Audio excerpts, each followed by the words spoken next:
ಸುವರ್ಣ.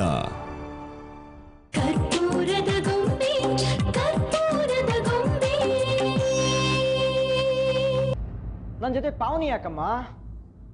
ಏನು ನನ್ನನ್ನು ಕಾವಲು ಕಾಯೋದಿಕ್ಕ? ಹಾಗೆಲ್ಲ ಏನೂ ಇಲ್ಲ ಕಣೋ.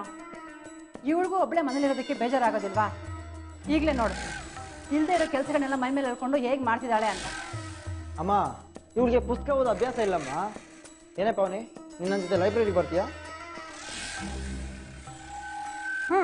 ಬರ್ತೀನಿ. ಇವತ್ತಿಂದ ನಾನು ಪುಸ್ತಕಗಳನ್ನ ಓದೋ ಅಭ್ಯಾಸ ಮಾಡ್ಕೊಳ್ತೀನಿ. ಬರ್ತೀನಿ ಅಂದ್ಲಲ್ಲ, ಕರ್ಕೊಂಡು ಹೋಗು. ಸರಿ, ಒಂದು ನಿಮಿಷ ಇರು. ತಗೋ, 50 ರೂಪಾಯಿ ಅಲ್ಲ, 100 ರೂಪಾಯಿ ಕೊಡ್ತಾ ಇದ್ದೀನಿ. ಹುಷಾರಾಗಿ ಹೋಗ್ಬಿಟ್ಟ. ಸರಿ, ನಿನ್ನ ಜೊತೆ ಹೋಗು. ಹೋಗ್ಬೇಕು. ಹುಷಾರು.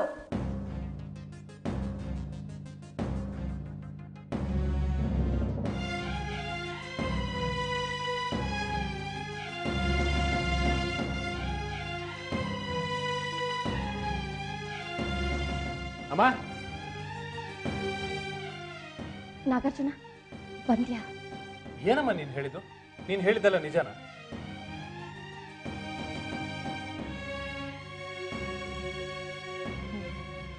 ಆಸ್ತಿನೆಲ್ಲ ಕವಿತಾನ ಹೆಸರಿಗೆ ಬರೀತಾರಂತ, ಅದನ್ನ ನೋಡ್ಕೊಂಡು ನಾವು ಸುಮ್ಮನೆ ಇರ್ತೀವಂತ, ನಾವೇನ್ ಕೈಗೆ ಬಳೆ ತೊಳ್ಕೊಂಡಿದೀವಂತ ಏನು ಅನ್ಕೊಂಡ್ಬಿಟ್ಟಿದ್ದಾರೆ.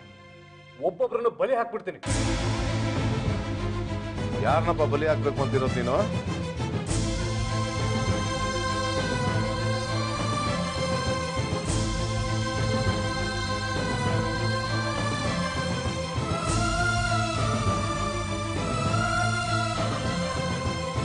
ನನ್ನ ತಾಯಿಗೆ ಯಾರು ಮೋಸ ಮಾಡಬೇಕು ಅಂತ ಯೋಚನೆ ಮಾಡ್ತಿದಾರೋ ಅವರು ನ್ಯಾಯವಾಗಿ ನಮಗೆ ಸೇರ್ಬೇಕಾಗಿರೋ ಆಸ್ತಿನ ನಮ್ಮಿಂದ ಕಟ್ಕೊಂಡು ನಮ್ಮನ್ನ ಸಪ್ಲೈ ಮಾಡೋಕೆ ಯಾರು ಯೋಚನೆ ಮಾಡ್ತಿದಾರೋ ಅವ್ರನ್ನ ಬಲಿ ಹಾಕ್ತೀನಿ ಅಂತ ಹೇಳ್ತಾ ಇದೀನಿ.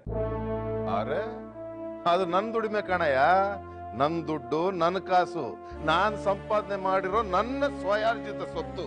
ಅದನ್ನ ನಾನು ಏನ್ ಬೇಕಾದ್ರೂ ಮಾಡ್ತೀನಿ, ಯಾರ ಹೆಸರಿಗೆ ಬೇಕಾದ್ರೂ ಬರೀತೀನಿ. ಅದನ್ನ ಕೇಳೋಕ್ ನೀನ್ ಯಾರು? ನಿನ್ನದೇನಯ್ಯ ತಕರಾರು? ನಿಮ್ಮ ಬಂಗ್ಲೆ, car, bank balance, farm house ಇಷ್ಟು ಮಾತ್ರ ನಿಮ್ಮ ಸ್ವಯಾರ್ಜಿತ ಆಸ್ತಿ ಅಲ್ಲ ಸ್ವಾಮಿ. ಇಲ್ಲಿ ನಿಂತಿದಾರಲ್ಲ ನಿಮ್ಮ ಶ್ರೀಮತಿ ಕಾವೇರಿ ವಜ್ರಮುನಿ ಗೌಡ್ರು, ನಾನು ನಿಮ್ಮ ಮಗ ನಾಗಾರ್ಜುನ ಗೌಡನು ನಿಮ್ಮ ಸ್ವಯಾರ್ಜಿತ ಆಸ್ತಿನೇ. ನೀವು ದುಡ್ದಿರೋ ಪ್ರತಿ ಪೈಸೆಲ್ಲೂ ನಮಗೆ ಅಗ್ರ ಪಾಲು ಸೇರ್ಬೇಕು. ಯಾಕೆ ಅಂದ್ರೆ ನಿಮ್ಮ ದುಡಿಮೆ ಹಿಂದೆ ನಮ್ಮಮ್ಮನ ಸಹಕಾರ, ಸಹಭಾಗಿತ್ವ ಇದೆ. ನಮ್ಮಮ್ಮನ ಸಹಕಾರ ಇಲ್ಲದೆ ಇದ್ದಿದ್ರೆ ನೀವು ಇಷ್ಟೆಲ್ಲ ದುಡಿಯಕ್ಕಾಗ್ತಿತ್ತ? ಹೌದು ಕಣಯ್ಯ, ಅದೇನೋ ಹೇಳ್ತಾರಲ್ಲ, ಗೆಲುವಿಗೆ 108 ಜನ ಅಪ್ಪಂದ್ರು ಅಂತ. ಹೌದು, ಒಂದ್ ವೇಳೆ ನಾನು ಏನು ಸಂಪಾದನೆ ಮಾಡದೆ ಹೋಗಿದ್ದಿದ್ರೆ? ನೀವು ಸಂಪಾದನೆ ಮಾಡದೆ ಇದ್ದಿದ್ರೆ ಅವಳದ ಹೆಸರಿಗೆ ನಿಮ್ಮ ಆಸ್ತಿನ ಬರೀತೀನಿ, ಅವಳ ಹೆಸರಿಗೆ ಮಾಡ್ತೀನಿ ಅಂತ ನೀವು ಹೋಗ್ತಾ ಇರ್ಲಿಲ್ವಲ್ಲ? ಅಯ್ಯ, ಇದು ಒಳ್ಳೆ ವಿತ್ತಂಡವಾದ ಆಯ್ತಲ್ಲ. ಅಪ್ಪ ಹೇಳಿದ ಮಾತು ಕೇಳಲ್ಲ, ಅಪ್ಪ ಹೇಳಿದ ಹುಡುಗಿನ ಮದ್ವೆ ಆಗಲ್ಲ. ಆದ್ರೆ ಅಪ್ಪ ಕಷ್ಟಪಟ್ಟು ಸಂಪಾದನೆ ಮಾಡಿದ ಆಸ್ತಿಲಿ ಪಾಲು ಬೇಕು. ಇದ್ಯಾವ ನ್ಯಾಯ? ಕೇಳಿ ಕೇಳಿ ಶ್ರೀಮತಿ ಕಾವೇರಿ ವಜ್ರಮುನಿ ಗೌಡ ಅವ್ರೆ, ಕೇಳಿ ನಿಮ್ ಮಗನ್ನ ಯಾವ ನ್ಯಾಯ ಅಂತ. ನಾನು ಉತ್ತರ ಹೇಳ್ಬೇಕಾದ ಪ್ರಶ್ನೆ ನಾ ಅಮ್ಮಂಗೆ ಯಾಕೆ ಕೇಳ್ತಾ ಇದೀರಾ? ಯಾಕೆ ನನಗೆ ಕೇಳಕ್ ಧೈರ್ಯ ಇಲ್ವಾ? ನನ್ನೇ ಕೇಳಿ. ಆಯ್ತು ಬಿಡಯ್ಯ, ಡೈರೆಕ್ಟ್ ಆಗಿ ಕೇಳ್ತೀನಿ. ಏನು ಭಯವ? ಅಲ್ಲ ನಾಗಾರ್ಜುನ, ನಿನಗೇನು ನಾಸ್ತಿ ಮಾತ್ರ ಬೇಕು, ಆದ್ರೆ ನಾನು ಹೇಳಿದ ಹುಡುಗಿನ ಮಾತ್ರ ನೀನು ಮದ್ವೆ ಮಾಡ್ಕೊಳಕ್ ಆಗಲ್ಲ ಅಲ್ವಾ?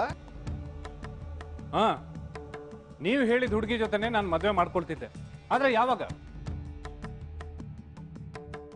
ನಾನು ಶ್ರಾವಣಿನ ಪ್ರೀತಿಸೋದಕ್ಕಿಂತ ಮುಂಚೆ ನೀವು ನನ್ನ ಮದುವೆ ವಿಷಯನ ಪ್ರಸ್ತಾಪ ಮಾಡಿದಿದ್ರೆ ಆಗ ಖಂಡಿತ ನೀವು ಹೇಳಿದ ಹುಡುಗಿ ಜೊತೆನೆ ನಾನು ಮದುವೆ ಮಾಡ್ಕೊಂಡಿರ್ತಿದ್ದೆ. ಶ್ರಾವಣಿನ ನಮ್ಮ ಮನೆ ಸೊಸೆ ಮಾಡ್ಕೊಳ್ತೀನಿ ಅಂತ ಊರ್ ಜನರ ಮುಂದೆ ನನಗೂ ಶ್ರಾವಣಿಗೂ ನಿಶ್ಚಿತಾರ್ಥ ಮಾಡಿಸದೆ ಹೋಗಿದ್ದಿದ್ರೆ ಆಗ ನೀವು ಹೇಳಿದ ಹುಡುಗಿ ಜೊತೆ ನಾನು ಮದುವೆ ಮಾಡ್ಕೊಂಡಿರ್ತಿದ್ದೆ. ನಾನೊಂದು ಹುಡುಗಿನ ಮನ್ಸಾರೆ ಪ್ರೀತಿಸಿದ ಮೇಲೆ ಆ ಹುಡುಗಿನ ನೀವು ಮನ್ಸಾರೆ ಸೊಸೆ ಅಂತ ಒಪ್ಕೊಂಡು ನನ್ನ ಜೊತೆ ನಿಶ್ಚಿತಾರ್ಥ ಮಾಡಿಸಿದ್ಮೇಲೆ ಇನ್ಯಾವಳನ್ನ ಮದುವೆ ಮಾಡ್ಕೊ ಅಂತ ಕೇಳ್ತಿರಲ್ಲ, ನಾನು ಆ ಹುಡುಗಿನ ಮದುವೆ ಮಾಡ್ಕೋಬೇಕಾ? ಮಗನ್ ಜೀವನ ಸರ್ವನಾಶ ಆದ್ರೂ ಪರವಾಗಿಲ್ಲ, ಆದ್ರೆ ತಾನು ಕೊಟ್ಟ ಮಾತನ್ನೇ ಉಳಿಸ್ಕೊಳ್ಳೋದು ಮುಖ್ಯ ಅಂತ ಅಂದ್ಕೊಳ್ಳೋ ದಶರಥ ಮಹಾರಾಜರು ನೀವಾಗಿರ್ಬೋದು. ಆದ್ರೆ ತಂದೆ ಹೇಳ್ತಿದ್ದಾಗೆ ಕಣ್ಣು ಮುಚ್ಕೊಂಡು ಕಾಡಿಗೆ ಹೋಗೋದಕ್ಕೆ ನಾನೇನು ಶ್ರೀರಾಮಚಂದ್ರ ಅಲ್ಲ. ನಾನು ಅರ್ಜುನ, ನಾಗಾರ್ಜುನ. ನನ್ನ ತಾಯಿ ಈ ಪಾರ್ಥನ ಸಾರಥಿ, ಶ್ರೀ ಕೃಷ್ಣ ಇದ್ದಂಗೆ. ನನ್ನ ತಾಯಿ ನನ್ನ ಬೆನ್ನ ಹಿಂದೆ ಇದ್ಲು ಅಂದ್ರೆ ಯುದ್ಧ ಮಾಡೋದೆ, ದುಷ್ಟನ್ನ ಸದೆ ಬಡಿಯೋದೆ.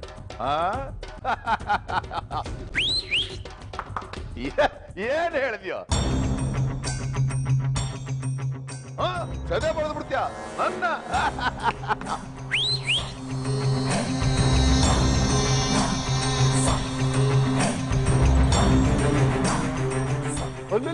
ಮಗನೇ, ಏನ್ ಡೈಲಾಗು ಡೈಲಾಗ್ ಮೇಲೆ ಡೈಲಾಗ್ ಹೊಡ್ತಿದ್ಯಲ್ಲೋ.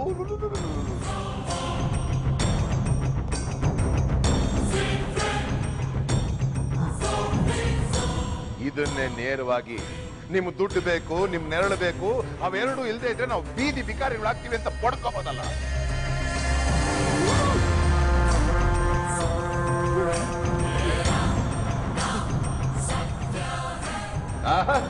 ಭಿಕ್ಷೆ ಬೇಡೋದ್ರಲ್ಲೂ ದರ್ಪ ಅಂದ್ರೆ ಇದು ನೋಡು. ನಾಗಾರ್ಜುನ, ನಮ್ಮ ಮನುಷ್ಯತ್ವದಿಂದ ನಡೆಸ್ಕೊಳ್ಳದೆ ಇರೋ ನಿಮ್ಮ ದುಡ್ಡು, ಕಾಸು, ಆಸ್ತಿ, ಅಂತಸ್ತು ಎಲ್ಲ ನನ್ನ ಕಾಲಿನ ಧೂಳಿನ ಸಮ. ನಿಮ್ಮ ದುಡ್ಡಲ್ಲಿ ನಮ್ಗೆ ಒಂದೇ ಒಂದು ಪೈಸಾ ಕೂಡ ಬೇಡ. ನಿಮ್ಮ ಆಸ್ತಿಲಿ ಒಂದೇ ಒಂದು ಹಿಡಿ ಮಣ್ಣು ಕೂಡ ಬೇಡ. ನಮ್ಮ ಉದ್ದೇಶ ಇಷ್ಟೇ, ನಮ್ಮ ಸಂಸಾರಕ್ಕೆ ಗೋರಿ ತೋಡೋಕೆ ಸಿದ್ಧವಾಗಿರೋ ಕವಿತಾಗ ಮಾತ್ರ ನಿಮ್ಮ ಆಸ್ತಿ ಸೇರಬಾರ್ದು ಅನ್ನೋದಷ್ಟೇ. ನಾಗಾರ್ಜುನ, ನಿಂತ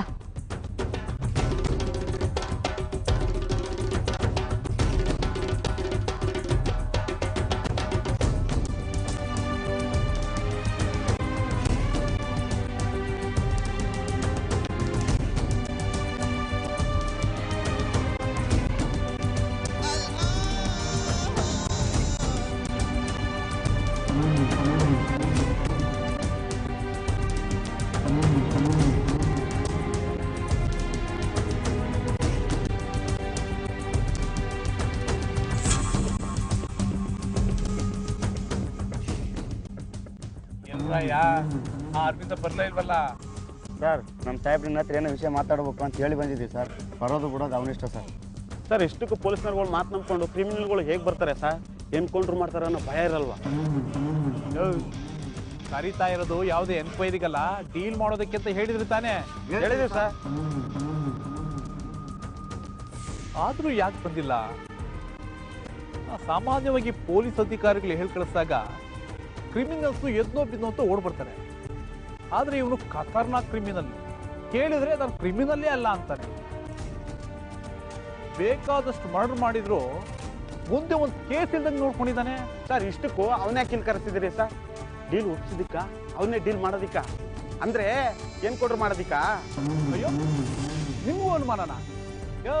ನಿಜವಾಗ್ಲೂ ಡೀಲ್ ಮಾತಾಡೋದಕ್ಕೆ ಕರಿತಾ ಇರೋದು. ಏನು ಸರ್ ಡೀಲ್ ಅದು? ಅದೇನಂದ್ರೆ ನಮ್ಮ ನಿಮ್ಗೆ ಯಾಕ್ರೆ ಆ ವಿಷಯ?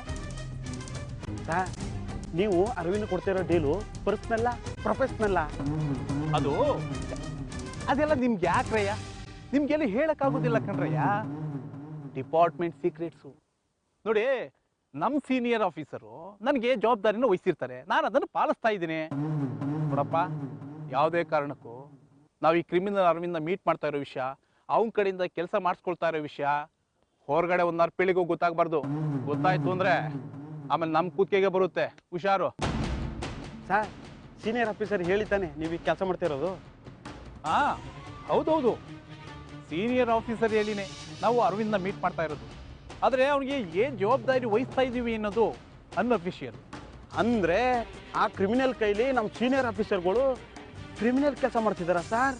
ಇದೆಲ್ಲ ಬೇಡ ಅಂತ ಹೇಳಿದಲ್ಲ, ಸ್ವಲ್ಪ ಬಾಯ ಮುಚ್ಕೊಂಡಿರಿ.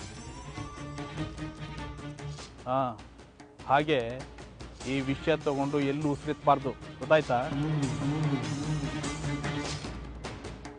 ಸರ್, ಅರವಿಂದ್ ಯಾಕೋ ಬರೋ ಥರ ಕಾಣ್ತಾ ಇಲ್ಲ ಸರ್. ಬನ್ನಿ, ಬಂದ ದಾರಿ ಸುಂಕಿಲ್ಲ ಅಂತೇಳಿ ಹೊರಟೋಣ. ಆದರೆ ನನಗೆ ನಂಬಿಕೆ ಇದೆ, ಅವನು ಈಗಾಗಲೇ ಇಲ್ಲಿಗೆ ಬಂದಿದ್ದಾನೆ. ಸರ್, ಅವ್ನು ಬಂದಿದ್ರೆ ಇಲ್ಲಿಗೆ ಬರ್ಬೇಕಾಯ್ತಲ್ವಾ? ಅಲ್ಲೇ ಇರೋದು ಅವನ ಬುದ್ಧಿ ಅಲ್ಲ ಕಣ್ರಯ್ಯ. ಅವ್ನು ಬರ್ತಿದ್ದಾಗೆ ಓಡ್ ಬಂದು ನಮ್ಮ ಮುಂದೆ ನಿಂತ್ಕೊಳ್ಳೋದಕ್ಕೆ ಅವನೇನು ಮಾಮೂಲಿ ಮನುಷ್ಯ ಅಂದ್ಕೊಂಡ್ರಯ್ಯ. ಅವನು ಕ್ರಿಮಿನಲ್, ಪಕ್ಕಾ ಕ್ರಿಮಿನಲ್. ಅವನನ್ನ ಹಿಡಿಯೋದಕ್ಕೆ ಏನಾದ್ರು ಪ್ಲಾನ್ ಮಾಡಿದ್ದೀವೇನೋ? ದೂರದಲ್ಲಿಲ್ಲಾದ್ರೂ ಪೊಲೀಸ್ ವ್ಯಾನ್ ನಿಲ್ಸಿದೀವ ಅಂತ ಸ್ಟಡಿ ಮಾಡಿ ಅಪಾಯ ಏನೂ ಇಲ್ಲ ಅಂತ ತಿಳಿದ ಮೇಲೇನೆ ಅವನು ಎಂಟ್ರಿ ಆಗೋದು.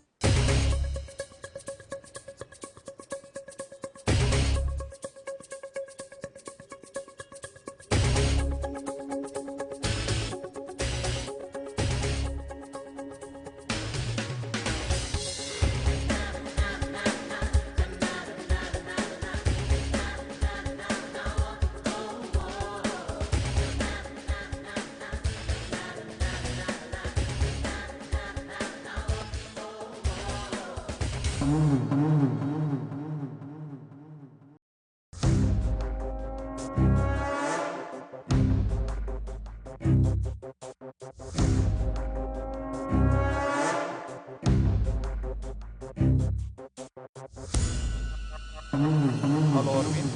ನಮಸ್ಕಾರ ಸಾಹೇಬ್ರೆ, ಭೇಟಿ ಆಗಬೇಕು ಅಂತ ಹೇಳಿದ್ರಂತೆ. ನಿನ್ನಿಂದ? ಓ, ನಿಮ್ಮಿಂದ? ಪೊಲೀಸ್ ಇನ್ಸ್ಪೆಕ್ಟರ್ ಸರ್ ನೀವು ನನ್ನನ್ನು ಬಹುವಚನದಿಂದ ಕರೀತಾ ಇದ್ದೀರಾ. ಅದು ನಿಮ್ಮ ಪದವಿಗೆ ಶೋಭೆ ಇಲ್ಲ ಸರ್, ಹೆಸರಿಡದೆ ಕರೀರಿ. ಓಕೆ, ನಿನ್ನಿಂದ ಒಂದು ಕೆಲಸ ಆಗಬೇಕಾಗಿತ್ತು ಅರವಿಂದ್. ನೋಡಿ ಸರ್, ನೀವು ತಿಳ್ಕೊಂಡಿರೋ ಹಾಗೆ ನಾನು ಕ್ರಿಮಿನಲ್ ಅಲ್ಲ, ಯಾವುದೇ ಕ್ರಿಮಿನಲ್ ಆಕ್ಟಿವಿಟೀಸ್ನಲ್ಲಿ ತೊಡಗಿಸ್ಕೊಂಡಿಲ್ಲ. ಕಾನ್ಸ್ಟೇಬಲ್ಸ್ ಸ್ವಲ್ಪ ದೂರ ನಿಂತಿರಿ, ಆಮೇಲೆ ಕರಿತೀನಿ. ಮಿಸ್ಟರ್ ಅರವಿಂದ್, ನಿನ್ನ ಆಕ್ಟಿಂಗ್ ಕೆಪಾಸಿಟಿ ಟೆಸ್ಟ್ ಮಾಡೋದಕ್ಕೆ ನಾನು ನಿನ್ನನ್ನು ಕರೆಸಿಲ್ಲ. ನಾಟಕ ಬೇಡ. ನೀನು ಯಾರು, ನಿನ್ನ ತಾಕತ್ ಎಂಥದ್ದು ಅಂತ ನನಗೆ ಚೆನ್ನಾಗಿ ಗೊತ್ತಿದೆ. ನಿನ್ನನ್ನು ಡಿಪಾರ್ಟ್ಮೆಂಟ್ಗೆ ಹಿಡ್ಕೊಡ್ಬೇಕು ಅಂತಲ್ಲ. ನೋಡು, ನಾನು ಮಾತಿನ ಮೇಲೆ ನಂಬಿಕೆ ಇದ್ರೆ ಮಾತು ಮುಂದುವರ್ಸೋಣ, ಇಲ್ಲಾಂದ್ರೆ ನೀನು ಹೋಗ್ಬೋದು. ಸರಿ ಹೇಳಿ ಸರ್, ನನ್ನಿಂದ ಏನಾಗಬೇಕಾಗಿತ್ತು? ಅಂತೂ ನನ್ನ ಮಾತಿನ ಮೇಲೆ ನಂಬಿಕೆ ಬಂತು. ಸರ್, ನನಗೆ ಪೊಲೀಸ್ ಸೈಕಾಲಜಿ ಗೊತ್ತಿದೆ ಸರ್. ಪೊಲೀಸ್ ಸೈಕಾಲಜಿನ? ಹಾಂ, ನಿಮಗೆ ಹೇಗೆ ಕ್ರಿಮಿನಲ್ ಸೈಕಾಲಜಿ ಗೊತ್ತಿದೆಯೋ ಹಾಗೆ ನನಗೂ ಪೊಲೀಸ್ ಸೈಕಾಲಜಿ ಗೊತ್ತಿದೆ. ಯಾವ ಸತ್ಯನ ಬಾಯಿ ಬಿಡಿಸೋದಕ್ಕೋಸ್ಕರ ಯಾವ ಪ್ರಶ್ನೆನ ಕೇಳ್ತಾರೆ ಅನ್ನೋದು ನನಗೆ ಕರಗತ. ಸೊ ನನ್ನ ನಂಬ್ತೀಯ? ಈ ಕ್ಷಣದವರೆಗೂ ನಂಬ್ತೀನಿ. ಮುಂದೆ ನೀವು ಕೇಳೋದನ್ನ ನೋಡಿ ನಂಬೋದೋ ಬೇಡವೋ ಡಿಸೈಡ್ ಮಾಡ್ತೀನಿ. ವಿಷಯ ಹೇಳಿ, ನಾನೇನು ಮಾಡಬೇಕು? ಕೊಲೆ ಮಾಡಬೇಕು. ಕೊಲೆ? ನೀವು ನೋಡ್ತಾ ಇದ್ದೀರಾ ಸುವರ್ಣ.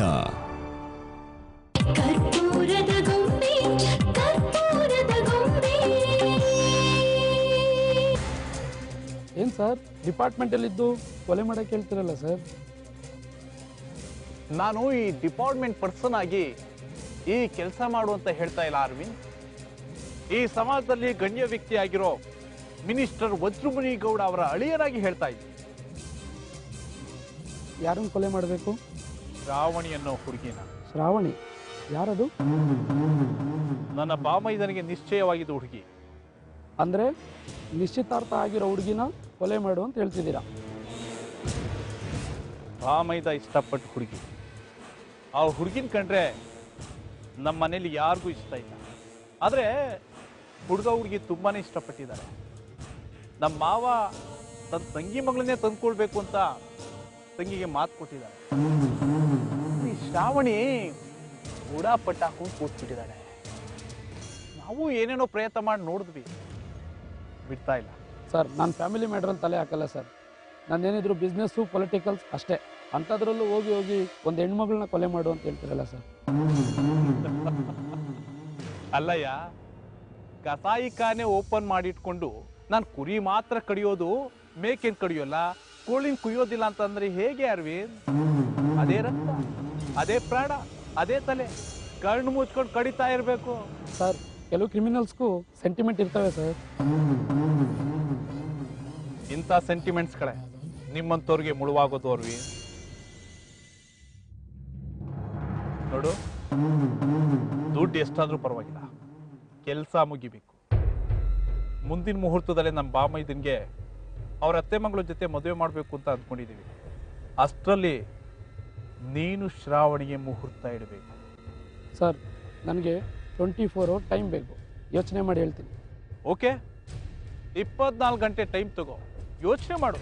ಆದರೆ 48 ಗಂಟೆ ಒಳಗಡೆ ನನ್ನ ಕೆಲಸ ಮುಗ್ದಿರ್ಬೇಕು. ಹಾಂ, ನಿನ್ನ ಫೀಸ್ ಎಷ್ಟು ಅಂತ ಹೇಳಿದ್ರೆ?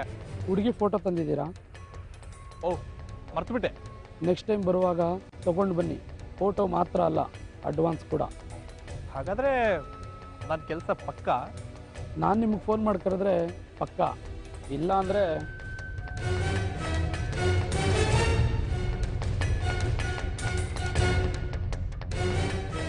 ಅರವಿಂದ್, ಒಂದು ನಿಮಿಷ. ನನಗೋಸ್ಕರ ಈ ಕೆಲಸನ ನೀನು ಮಾಡ್ಕೊಡ್ಲೇಬೇಕು.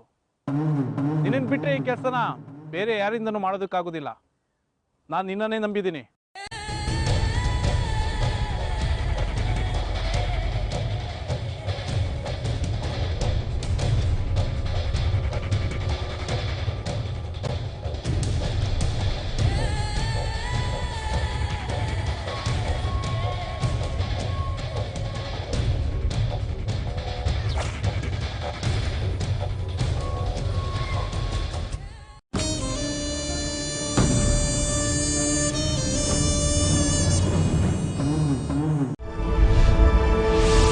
ನೀವು ನೋಡ್ತಾ ಇದ್ದೀರಾ ಸುವರ್ಣ.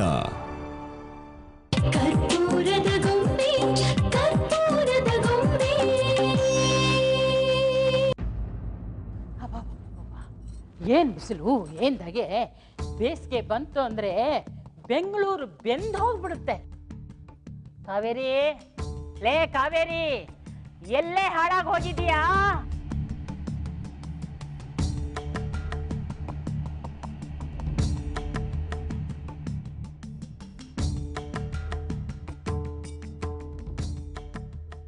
ಓ, ಇಲ್ಲೇ ಇದೀಯಾ?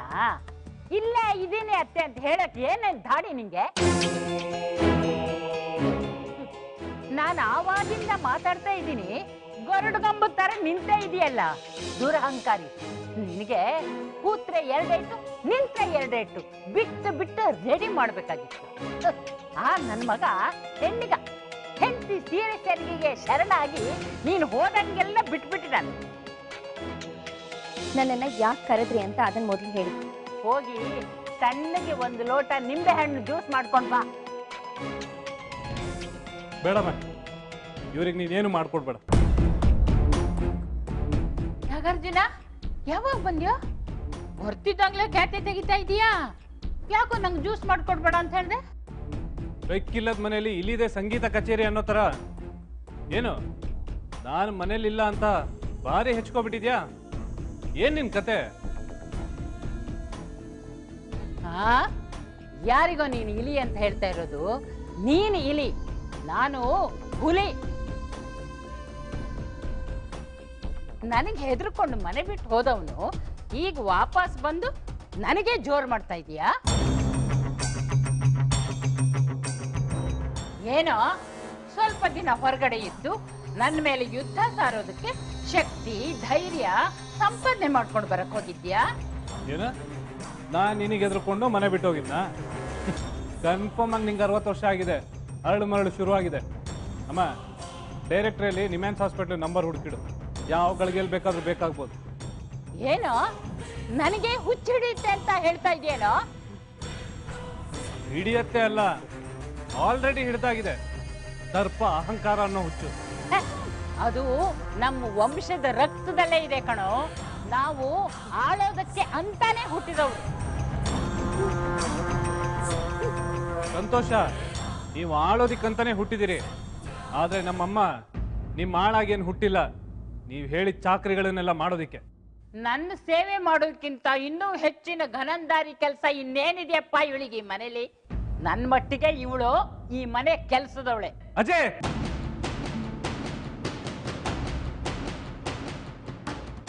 ಇನ್ನೊಂದ್ಸಲ ನಮ್ಮ ಅಮ್ಮನೇನಾದ್ರೂ ಮನೆ ಕೆಲ್ಸದವಳು ಅಂತ ಅಂದ್ರೆ ಏನೋ ಮಾಡ್ತೀಯಾ?